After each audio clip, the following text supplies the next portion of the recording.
Everyone good morning, नमस्कार। कैसे हैं? आई होप आप सब बहुत बढ़िया होंगे। स्टार्ट करेंगे आज का सेशन जहां पे हम सीडीपी पार्ट 3 लेके आए हैं और इससे पहले मैं पार्ट 1 और पार्ट 2 दे चुका हूं। आई होप आपने देखे होंगे तो आपको काफी ज्यादा मात्रा में हेल्प मिल गई होगी। क्या आप कर रहे हैं सीटेड एग्जाम की तैयारी और बार बार सीटेड दे रहे हैं, आपका सीटेड एग्जाम क्लियर नहीं हो पा रहा है, तो आप एकदम करेक्ट जगह, सही जगह पे आ गए हैं। और हम आपके लिए प्रीवियस ईयर क्वेश्चन बार बार ऐसे क्वेश्चन ला रहे हैं जो बार बार रिपीट हो रहे हैं। मतलब अगर आप प्रीवियस उठा के देखेंगे तो ये क्वेश्चन आपको बार बार रिपीट होते हुए मिलेंगे।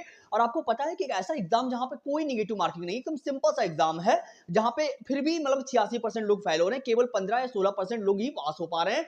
केवल 14%, इस बार तो केवल 14% लोग पास हुए हैं, जो अभी दिसंबर में 14 और 15 तारीख को एग्जाम हुआ था। ठीक है ना? अगर आप पहली बार चैनल पे आए तो मेरे से जुड़ने की कोशिश कीजिएगा। हम आपके सारे कमेंट्स को रिप्लाई देने के लिए, या फिर आप कोई टॉपिक आपको समझ में नहीं आ रहा है, मैं उस पर भी वीडियो बनाने की कोशिश करूंगा। आप चेक करके देख लीजिए बेटा, ठीक है? तो चलते फिर, आपका टाइम वेस्ट बिल्कुल भी नहीं करेंगे। आप करिएगा, मतलब कि अगर आप मेरे से कनेक्ट होते हैं तो मैं आपके सारे डाउट्स को क्लियर करने की कोशिश करूंगा। सेशन स्टार्ट करने से पहले मैं एक बात कहना चाहूंगा बेटा, कि आप जो है, क्योंकि सीडीपी वगैरह मैं स्टार्ट कर रहा हूं और इससे पहले मैं हिंदी के भी दे चुका हूं, हिंदी गद्यांश के बारे में, पद्यांश के बारे में, साइंस के बारे में। देखिए, आपको पता है कि अगर आप जनरल से हैं बेटा, अगर आप जनरल से हैं तो आपको 82 मार्क्स नहीं बल्कि आपको 90 मार्क्स लाने हैं। अगर आप ओबीसी से हैं तो आपको 82 मार्क्स लाने हैं। ओके बेटा? और आपको पता है कि प्रत्येक सब्जेक्ट जो होता है वो 30 मार्क्स का आता है ना बेटा? चलिए, आपको आई होप, क्योंकि ये सारा पैटर्न मैंने अपलोड कर रखा है पहले से ही। अगर आप न्यू हैं, पहली बार आए हैं, तो उन सारी वीडियोस को चेक करिए, आपको सारा पैटर्न समझ में आ जाएगा। तो चलते हैं कि आज हम जो डिस्कस करने वाले हैं, सीडीपी पार्ट 3 लेके आए हैं आप लोगों के लिए। अगर आप पहली बार चैनल पे आए हैं तो लाइक शेयर सब्सक्राइब तो कर ही देंगे। अगर आप पहली बार आए हैं और मेरे से कनेक्ट होने की कोशिश कीजिएगा, हम पूरी तरीके से आपसे कनेक्ट होने की कोशिश करेंगे। चलते बेटा क्वेश्चंस पे देखते हैं कि हमारा फर्स्ट क्वेश्चन क्या कह रहा है। थोड़ा सा पेडोलॉजिकल क्वेश्चंस होते हैं जहां पे आपको कॉन्सेप्ट सीखने की बहुत जरूरत है। कि अगर आपको कॉन्सेप्ट पता होगा तो बेटा ऑप्शन जो है वो गड़बड़ नहीं होगा, और आप उस ऑप्शन के साथ में जाइए जहां बच्चा आपको एक्टिव दिखता हो। ठीक है बेटा? यानी देखो, आपको पता है बेटा कि यहाँ पे क्या होगा, आपको चारों ऑप्शन जो होंगे सही दिख सकते हैं, लेकिन आपको क्या करना है, आपको बेटर ऑप्शन के साथ में जाना है, बेस्ट ऑप्शन के साथ में जाना है, और जहां पे बच्चा आपको एक्टिव दिख रहा हो। ठीक है बेटा? जहां पे बच्चा आपस में कोलैबोरेट कर रहा हो, सहयोग कर रहा हो, आपको उस ऑप्शन के साथ में जाना है। पढ़िएगा और जवाब देने की कोशिश कीजिए बेटा। देखो, कह रहे कि कौन सा शैक्षणिक दृष्टिकोण छात्रों के मौखिक आदान प्रदान का गुणात्मक विश्लेषण करता है, जिसमें वे साहित्यिक कार्यों या प्राथमिक ऐतिहासिक ग्रंथों के लिए विशिष्ट अंशों के साथ में आलोचनात्मक रूप से जुड़ते हैं। यानी ऐसा कौन सा दृष्टिकोण है जहां पे छात्र जो होते हैं वर्बली लैंग्वेज, यानी मौखिक रूप से बोलते हैं भाषा को और गुणात्मक विश्लेषण करते हैं, यानी जिसमें साहित्यिक कार्यों या प्राथमिक ऐतिहासिक ग्रंथों के विशिष्ट अंशों के साथ आलोचनात्मक रूप से जुड़ते हैं। यानी ऐसा कौन सा ऑप्शन है जहां पे बच्चा क्या करेगा, मौखिक आदान प्रदान, यानी वर्बली लैंग्वेज आपस में बात करेगा, डिस्कशन करेगा, डिबेट करेगा, कोलैबोरेट करेगा बेटा, है ना? आप समझ रहे होंगे कि बच्चा कहां पे करेगा कोलैबोरेट, डिस्कशन वगैरह कहां पे करेगा, जहां पे बच्चा आपको एक्टिव दिखेगा। क्या वो सहकारी अधिगम होगा, क्या वो सहकारी अधिगम होगा, क्या वो सहयोगात्मक अधिगम होगा, अधिगम केंद्रित अध्यापन होगा, शिक्षार्थी अधिगम, शिक्षार्थी केंद्रित अध्यापन होगा? आप मुझे बताइए इनमें से। देखा, आपको पता है कि सहकारी भी हो सकता है, सहयोगात्मक भी हो सकता है, अधिगम केंद्रित अध्यापन और शिक्षार्थी केंद्रित, ये भी हमको सही लग रहा है। लेकिन आपको बेस्ट के साथ में जाना है। मैंने अभी आपको बताया हुआ है कि जहां पे बच्चा सहयोग कर रहा हो। देखो, आपको दिख रहा होगा कि सहयोगात्मक अधिगम, यानी ऐसी लर्निंग जहां पे बच्चा जो होता है आपस में कनेक्ट हो रहा होगा लोगों के साथ में, जैसे भी उसके आसपास के लोग हैं उनसे कनेक्ट होकर सीख पा रहा होगा, समझ पा रहा होगा, बात कर रहा हो, तभी उसकी मौखिक अभिव्यक्ति जो होती है उसमें विकास होगा बेटा। आई होप आपको, देखो मजे मजे में यार सीखो, कुछ भी नहीं है बट आप मतलब क्या है कि अगर आप सही से पढ़ते हैं, थोड़ा सा स्ट्रैटेजी सही होनी चाहिए, गाइडेंस आपकी सही होनी चाहिए, आपको पढ़ाने वाला सही होना चाहिए। ठीक है बेटा? ऐसे तो आपको बहुत सारे वीडियोस मिल जाएंगे, फिर भी इतनी जो फेलियर इतना क्यों आ रहा है भाई? आपको सोचिए कि इतना ज्यादा एजुकेशन मिल रही है आपको, इतना ऑनलाइन सिस्टम मिल रहा है, फिर भी इतना फेलियर हो रहा है, तो आपको सही गाइडेंस की नीड है ना बेटा? तो आपको यहाँ पे पता हो गया कि हमें क्या करना है, कि मौखिक आदान प्रदान तभी होगा जब आप सहयोग करेंगे, डिस्कशन करेंगे, डिबेट करेंगे। ठीक है बेटा? चलते भी नेक्स्ट क्वेश्चन में देखते हैं कि हमारा नेक्स्ट क्वेश्चन क्या करे, थोड़ा सा आगे बढ़ने की कोशिश करेंगे। आई होप आपको क्वेश्चन समझ में आया होगा, और थोड़ा सा समझने की कोशिश कीजिएगा। अगर आप नोट्स पढ़ेंगे, स्क्रीनशॉट मारते रहिएगा। फिलहाल के लिए अगर आप कहेंगे तो मैं आपको नोट्स भी प्रोवाइड करा दूंगा। नेक्स्ट क्वेश्चन पढ़िएगा और समझने की कोशिश कीजिए कि नेक्स्ट क्वेश्चन में क्या बोला जा रहा है, थोड़ा समझने की कोशिश कीजिए। कह रहे हैं कि भाषा की कक्षा में डिस्लेक्सिया से पीड़ित छात्रों, ये डिस्लेक्सिया वगैरह होती है, ये लर्निंग डिसेबिलिटीज होती है, जहां पे बच्चे को सीखने में प्रॉब्लम होती है, लाइक लिखने में प्रॉब्लम होती है, देखने में प्रॉब्लम होती है, डिस्ग्राफिया, डिस्कैलकुलिया होता है, मतलब कई सारे होते हैं। जैसे मान लीजिएगा यहाँ पे डिसलेक्सिया की बात करिए, अगर डिस्कैलकुलिया होता है तो बच्चे को मतलब कैलकुलेशन करने में प्रॉब्लम होती है। डिसलेक्सिया जो होता है वो लिखने में प्रॉब्लम करता है, डिस्ग्राफिया समझने में, मतलब ये अलग अलग टाइप की लर्निंग डिसेबिलिटीज होती हैं, जिनके बारे में यहाँ पे क्या बोला जा रहा है थोड़ा समझिएगा। कह रहे कि भाषा की कक्षा में, यानी जहाँ पे ऐसा कोई क्लासरूम, कोई क्लास चल रही है, जहाँ जो लैंग्वेज की क्लास चल रही है, मतलब मान लीजिए हिंदी की चल रही होगी, इंग्लिश की चल रही होगी, जिसमें कह रहे हैं कि पीढ़ डिसलेक्सिया यानी लिखने से कोई जो लिख नहीं पा रहा है, मतलब ऐसा कोई बच्चा है जिसको लिखने में प्रॉब्लम जा रही है, से पीड़ित छात्रों के सफल समापन के लिए निम्नलिखित में से किस रणनीति से बचना चाहिए। यानी हमसे निगेटिव पॉइंट पूछा गया है कि ऐसा कौन सा पॉइंट है जो निगेटिव है जिससे जिसको मतलब हमको बचना चाहिए, ऐसा कौन सा पॉइंट है। 4 ऑप्शन दिए हैं, आपको बताइए कि किस ऑप्शन से बचना चाहिए अगर बच्चे के अंदर डिसलेक्सिया है। आप फर्स्ट ऑप्शन में लिखा हुआ है कि हस्तलिखित कार्य जमा करने के लिए सख्त समय सीमा निर्धारित कर देना, मतलब आपको टाइमिंग रख देनी है किसी क्लासरूम में। जैसे मान लीजिए आपने टेस्ट लिया, अब आपने टाइमिंग दे दिया कि इतने समय में वहां पे बच्चा, जैसे मान लीजिए उस क्लासरूम में बच्चा माइंडेड बच्चा भी बैठा होगा, मतलब डिफरेंट डिफरेंट टाइप का बच्चा बैठा होगा। मैं आपको पहले ही बता चुका हूं समावेशी शिक्षा के बारे में, यानी इंक्लूसिव एजुकेशन के बारे में, कि ऐसी कक्षा जहां पे क्या होगा, डिफरेंट डिफरेंट टाइप से बच्चे बैठे होंगे। यानी उस क्लास, जैसे मान लीजिए मैं इस पे कई सारे वीडियो बना चुका हूं कि डिफरेंट डिफरेंट टाइप के बच्चे जहां बैठे होंगे, जैसे माइंडेड बच्चे भी बैठे होंगे, वीक बच्चे भी बैठे होंगे, तो उनको आप डिफरेंट डिफरेंट मेथड से पढ़ा रहे होंगे, है ना बेटा। तो उस क्लासरूम को हम इंक्लूसिव एजुकेशन का पार्ट बोलते हैं। और यहाँ पे आपको बताना है, चलिए पढ़ते हैं। सेकंड में बोला है कक्षा में नोट लेने के बजाय वॉइस रिकॉर्डर की अनुमति देना। बिल्कुल सही बात है। अगर बच्चे को लिखने में प्रॉब्लम है, दिखने में प्रॉब्लम, मतलब कि उसको दिख नहीं पा रहा है, सुनने में प्रॉब्लम हो रही बच्चे को, एक मिनट पढ़िएगा, समझने की कोशिश कीजिए। आपको पता है बहुत गर्मी हो रही भाई। कह रही बेटा अगर बच्चे को लिखने में प्रॉब्लम है, सुनाई नहीं देता है, तो आप रिकॉर्डर्स का यूज कर सकते हैं, है ना। बिल्कुल बात है, सही बात है। अगर आप रिकॉर्डर का यूज करेंगे तो आपके लिए सही बात है। नेक्स्ट में बोला है कि निम्नलिखित हस्तलिखित के बजाय टाइप किए गए और मुद्रित असाइनमेंट की अनुमति देना। बिल्कुल सही बात है बेटा कि अगर बच्चे को दिखाई नहीं दे रहा है मान लीजिए, तो उसके लिए आप टाइप यानी मुद्रित असाइनमेंट, जो नहीं उभरे हुए वर्ड्स होते हैं, उनको भी दे सकते हैं। यानी ऐसे बच्चों के लिए जो इस टाइप के बच्चे होते हैं, स्पेशल बच्चे होते हैं, जिनके लिए आप इस तरीके का भी व्यवस्था करवा सकते हैं बेटा। नेक्स्ट में बोला है कि गति से पढ़ने और खाने के अवसर। यार भाई ये क्या दिया हुआ है यहाँ पे, तो आप मतलब कि ये तो सही, बिल्कुल सही बात है, ये ऑप्शन बिल्कुल दिया हुआ है सही कि गति के साथ पढ़ने, मतलब सही से उसको पढ़ने के लिए इन्वायरमेंट मिल जाए। तो यहाँ पे जो निगेटिव पॉइंट दिया गया है कि हस्तलिखित कार्य जमा करने के लिए सख्त समय सीमा निर्धारित कर देना। आप खुद सोचिए कि जहां पे बच्चा डिफरेंट डिफरेंट टाइप से बैठा है, अच्छा बच्चा भी बैठा हुआ है, और उसके अलावा जो डिफरेंट डिफरेंट टाइप के बच्चे बैठे जिनके अंदर कोई ना विकार है, डिसलेक्सिया है, डिस्ग्राफिया है, तो वो आपको एक समय सीमा में कैसे कर पाएंगे टेस्ट पेपर। समझ रहे होंगे आई होप मैं क्या कहना चाह रहा हूं। तो हमारा ए जो है यही निगेटिव पॉइंट है, और जो गलत है वही सही है, क्योंकि पूछा ही गलत गया था हमसे। ठीक बेटा, आई होप आपको समझ में आ गया होगा। तो अभी हम नेक्स्ट क्वेश्चन पे चलते हैं, देखते हैं हमारा नेक्स्ट क्वेश्चन क्या कर रहा है, थोड़ा सा आगे बढ़ने की कोशिश करेंगे। चलिएगा, थोड़ा समझ के पढ़िएगा बेटा, क्योंकि हम आपको सारी गाइडेंस प्रोवाइड तो करा देंगे, लेकिन जब तक आप पढ़ेंगे नहीं, समझेंगे नहीं, तब तक आपसे सही नहीं हो पाएगा बेटा। देखिएगा, थर्ड क्वेश्चन में इन्होंने हमसे क्या बोला है, थोड़ा पढ़िएगा और आंसर को देने की कोशिश कीजिए कि थर्ड क्वेश्चन में इन्होंने क्या बोला है। देखिएगा, कह रहे हैं कि प्याजे और वैगोत्स्की सिद्धांतों में से प्रमुख समानता है। आपने प्याजे का नाम सुना होगा, वैगोत्स्की का नाम सुना होगा, दोनों ही रचनाकार हैं और दोनों ही ये मानते हैं कि जिस क्लासरूम में बच्चा एक्टिव होगा आप उस ऑप्शन के साथ में जाइएगा बेटा। ठीक है, दोनों ही रचनावादी हैं। और प्याजे जो है, अगर प्याजे की बात करी जाए, जिनके बारे में आपने सुना होगा, जिन्होंने हेरिडिटी को बहुत महत्व दिया है, यानी आनुवंशिकी को बहुत महत्व दिया है इन्होंने। और अगर वैगोत्स्की की बात करी जाए तो इन्होंने कल्चरल टूल्स के बारे में बहुत ज्यादा महत्व दिया हुआ है कि यानी वातावरण कैसा होता है, इन्वायरमेंट जैसा होगा, बच्चा वैसे सीखने की कोशिश करेगा। ये वाइगोत्स्की कहते हैं, यानी कल्चरल टूल्स को इंपॉर्टेंस देते हैं बेटा। ठीक है, अब यहाँ पे इन्होंने बोला है कि मुझे बताइएगा कि प्याजे और वैगोत्स्की, इन दोनों में क्या समानताएं पूछी गई हैं। मैंने आपको पहले बता दिया कि ये दोनों लोग मानते हैं कि जो बच्चा जहां पे एक्टिव होगा, मतलब जहां पे बच्चा एक्टिव होगा वहीं पे जो मतलब कि ऑप्शन होगा वो अच्छा होगा। ठीक है, आप वीडियो मत बनाइए, मैं हो रहा हूँ, क्या मैं बोलूँ, डिस्ट्रैक्ट। ठीक है, थोड़ा पढ़ने की कोशिश कीजिए, डिस्ट्रैक्ट हो रहा हूँ, डिस्ट्रैक्ट। ठीक है, अब आगे बढ़िएगा। कह रहे हैं कि बच्चों की स्वयं की शिक्षा में संलग्नता और जुड़ाव। आप थोड़ा समझने की कोशिश कीजिए मैं क्या कह रहा हूं कि संज्ञानात्मक प्रक्रियाओं में संस्कृति की भूमिका, या फिर बोले कि भाषा और विचार के बीच संबंधों के बारे में उनके चिंतन, क्या नाम, वर्चा के विचार में चरण जैसी। ये भाई क्या दिया हुआ है यार, ये कोई भी नहीं है। लिखा हुआ है कि बच्चों की स्वयं की शिक्षा में संलग्नता और जुड़ाव, यानी जहां पे बच्चा संलग्न होगा, आपस में जुड़ा हुआ होगा और कोलैबोरेट कर रहा होगा, डिस्कशन कर रहा होगा, क्लासरूम में अपने क्वेश्चंस को पूछ रहा होगा बार बार, तो वहां पे बच्चा एक्टिव होगा। बेटा मैं जो कहने की कोशिश कर रहा हूं आप समझ रहे हो ना। आपको चारों ऑप्शन अच्छे दिखेंगे, लेकिन आपको बेस्ट के साथ में जाना। देखो अगर इतने तो आप पढ़े लिखे हो ही ना कि ऑप्शन को जज कर सकते हो कि यहाँ पे सिंपल बोल दिया गया कि बच्चों की स्वयं की शिक्षा में संलग्नता और जुड़ाव, यानी जहां पे बच्चा डिस्कस कर रहा होगा, आपस में डिबेट कर रहा होगा, कोलैबोरेट कर रहा होगा, संलग्न होगा, यानी अपने जो भी टीचर पढ़ा रहा होगा उसके साथ में आपस में मतलब कि बोलचाल, यानी क्वेश्चन कर रहा होगा बार बार, तो वो ऑप्शन जो होगा वो हमारा एकदम करेक्ट होगा। आई होप आपको समझ में आ रहा होगा, ऑप्शन ए जो है वो एकदम करेक्ट है। चलिएगा, अभी नेक्स्ट क्वेश्चन पे चलते हैं, देखते हैं कि हमारा नेक्स्ट क्वेश्चन क्या कह रहा है। थोड़ा सा आगे बढ़ने की कोशिश करेंगे। देखिएगा बहुत गर्मी हो रही भाई, शाम का टाइम है। आई होप आपने सुबह वाला वीडियो भी देखा होगा, मैंने सुबह भी एक अपलोड किया था जहां पे मैंने सीडीपी का पार्ट 2 दिया था, और वो भी आपने आई होप देखा होगा। मैंने कुछ इंपॉर्टेंट क्वेश्चन वहां पे भी डिस्कस किए हुए हैं, पढ़िएगा और जवाब देने की कोशिश कीजिए।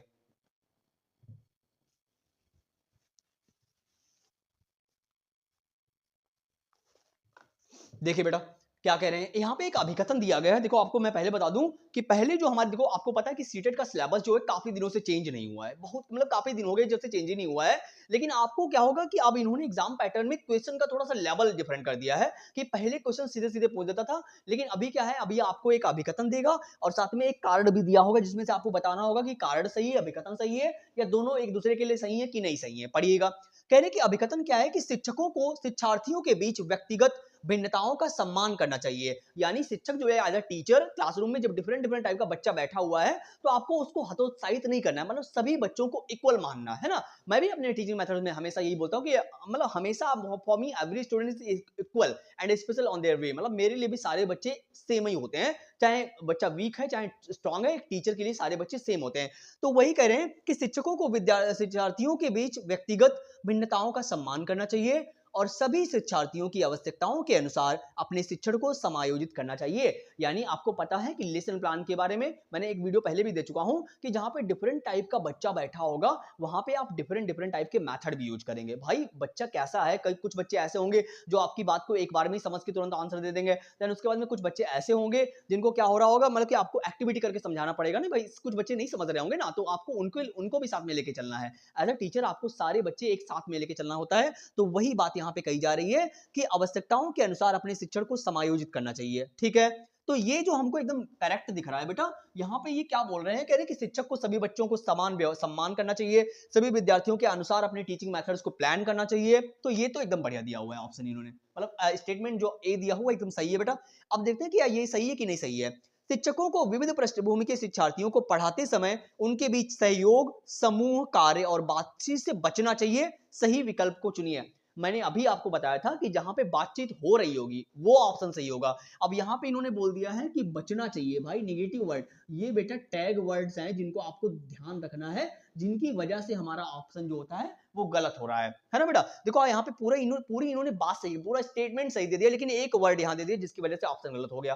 क्या इन्होंने बोला कि शिक्षकों को विविध पृष्ठभूमि के शिक्षार्थियों यानी डिफरेंट डिफरेंट टाइप के बच्चे बैठे होते हैं को पढ़ाते समय उनके बीच सहयोग करना चाहिए, यानी कोलैबोरेशन कराना चाहिए, डिबेट करानी चाहिए, समूह कार्य यानी ग्रुपिज्म कराना चाहिए, ग्रुप वर्क कराना चाहिए, एक साथ बिठाना चाहिए और बातचीत करानी चाहिए। लेकिन आगे कह दिया बचना चाहिए, भाई नहीं, तो बी जो है वो गलत है, ए हमारा सही है लेकिन आर गलत है। तो ए ऑप्शन जो है वो हमारा एकदम करेक्ट है। आई होप आपको समझ में आ गया होगा बेटा। थोड़ा सा पढ़ने की कोशिश कीजिए और समझने की कोशिश कीजिए कि मैं क्या कहना चाह रहा हूं, और मतलब कि क्या ही बातें यहाँ पे कहिए, थोड़ा सा बड़े वही है कि समझने की कोशिश कीजिए बेटा।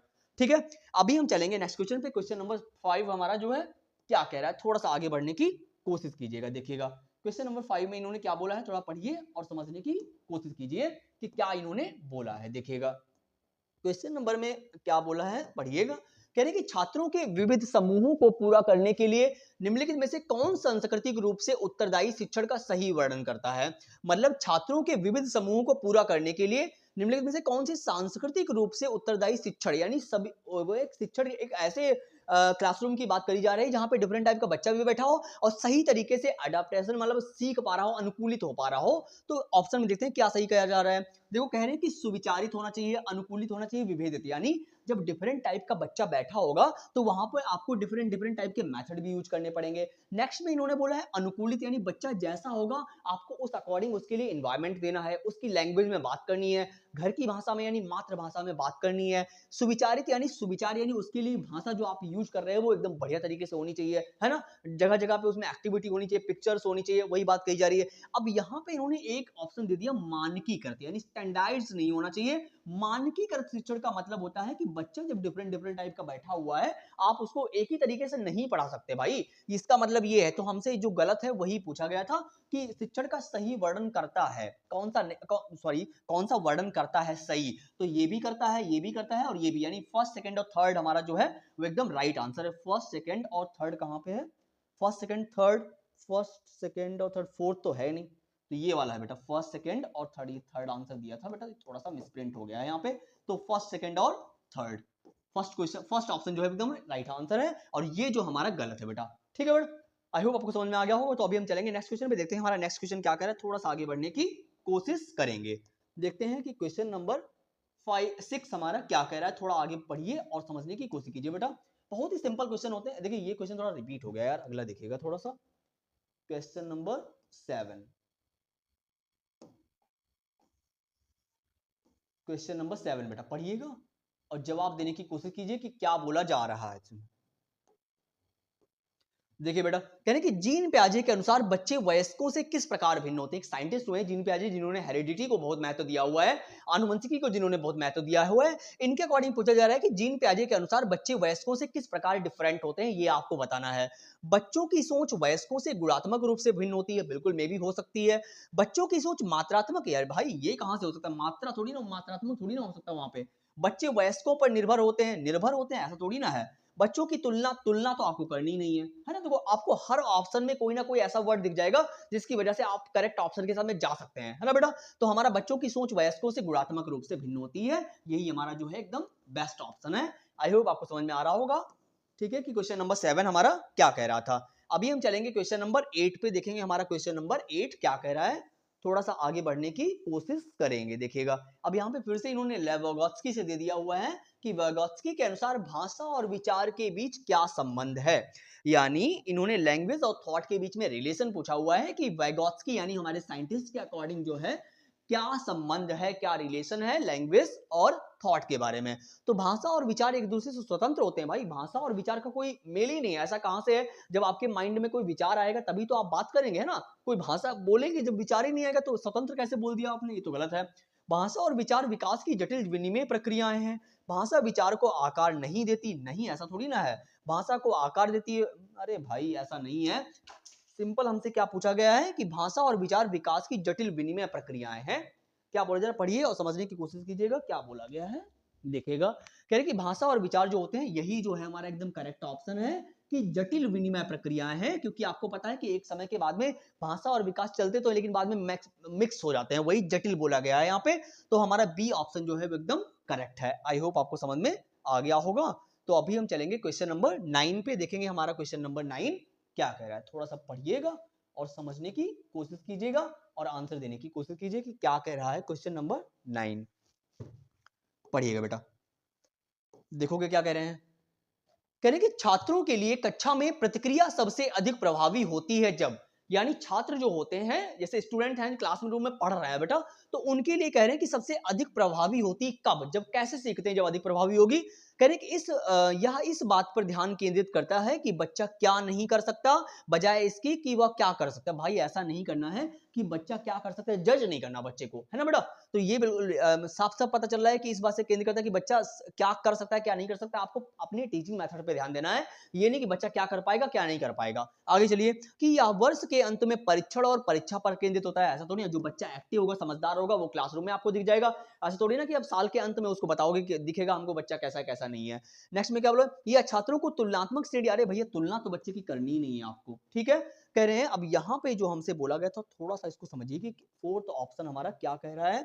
थोड़ा पढ़िएगा और समझने की कोशिश कीजिए कि क्या इन्होंने बोला। या सीखने की गतिविधि के दौरान और पश्चात भी होता है, बिल्कुल ये ऑप्शन जो है वो हमारा एकदम करेक्ट दिया गया है कि जहां पे सीखेगा बच्चा गतिविधि के दौरान और पश्चात, यानी बाद में भी आपको उसका फीडबैक देगा बच्चा, है ना। तो हमारा फोर्थ जो है वो एकदम करेक्ट ऑप्शन है। आई होप आपको समझ में आ रहा होगा कि जो फोर्थ है वो एकदम करेक्ट है। चलते हैं फिर नेक्स्ट क्वेश्चन पे, देखते हैं कि हमारा नेक्स्ट क्वेश्चन क्या कह रहा है। क्वेश्चन नंबर 10 पे चलेंगे। पढ़िएगा और समझने की कोशिश कीजिए कि क्वेश्चन नंबर 10 क्या कह रहा है। बहुत सिंपल क्वेश्चन होते हैं, थोड़ा सा आपको पढ़ने की नीड है। देखिएगा कह रहे हैं कि रमा एक शिक्षिका है। मान लीजिए रमा जो है कोई टीचर है जो वैगोत्स्की के सिद्धांत को अपनी कक्षा में लागू कर रही है, यानी वैगोत्स्की यानी जिनके अकॉर्डिंग इन्वायरमेंट का बहुत रोल रहा है, और वह एक चुनौतीपूर्ण कार्य को पूरा करने के लिए अपने छात्रों को समूहों में काम करने के लिए, यानी ग्रुप बनाती है, ग्रुपों में कार्य करने के लिए कहती है। कार्य के दौरान एक छात्र एक महत्वपूर्ण संकल्पना को समझने के लिए संघर्ष करता है। रमा के लिए इस छात्र की मदद करने का सबसे प्रभावी तरीका क्या होगा। पढ़ते हैं ऑप्शन नंबर ए, छात्र को एक अलग कार्य सौंप जो उसकी योग्यता के अनुकूल हो। भाई ऐसा नहीं है, छात्र के साथ समस्या पर काम करे और सहयोग के अन्य सदस्यों को शामिल करते हुए आवश्यकता अनुसार मार्गदर्शन और प्रतिपुष्टि प्रदान करें, छात्रों को समस्या का उत्तर प्रदान करें ताकि समूह आगे बढ़ सके। भैया ये कोई भी ऑप्शन नहीं करेक्ट है, जो हमारा बेस्ट है छात्रों के साथ में समस्या के पर काम करें और समूह के साथ अन्य सदस्यों को शामिल करते हुए आवश्यकता अनुसार यानी बच्चों की क्या नीड है उस मार्गदर्शन पर काम करें। तो एकदम करेक्ट ऑप्शन जो है हमारा देखो पढ़ने में ही पता चल जाता है कि हमारा करेक्ट कौन सा है। ठीक है बेटा, आई होप आपको सेशन बहुत ही अच्छा लगा होगा। ये था हमारे सेशन का लास्ट क्वेश्चन। आई होप आपको अच्छा लगा होगा। अगर आप पहली बार आए हैं तो प्लीज लाइक शेयर तो कर ही लेंगे अगर आपको सेशन अच्छा लगा हो। ठीक है बेटा, वही बात है कि अगर आप कमेंट जरूर करिएगा अगर आपको सेशन कैसा लगा और आपको 10 क्वेश्चन में कितने आपके सही क्वेश्चन हुए वो आप कमेंट बॉक्स में बता दीजिएगा। और वही है कि अगर आप पहली बार आए हैं तो आपको जो क्या नाम टॉपिक समझ में नहीं आ रहा है वो आप कमेंट करिएगा, मैं उस पर वीडियो बनाने की कोशिश करूंगा। अगर आप पहली बार आए हैं तो प्लीज लाइक शेयर सब्सक्राइब करिएगा, हम आपसे कनेक्ट होने की कोशिश करेंगे। वही है कि हम आपसे जुड़ने की आप हमसे जुड़ने की कोशिश कीजिएगा। मिलते हैं फिर एक नया वीडियो में नई आशा और उम्मीद के साथ में। Thank you so much for coming, thank you so much बेटा।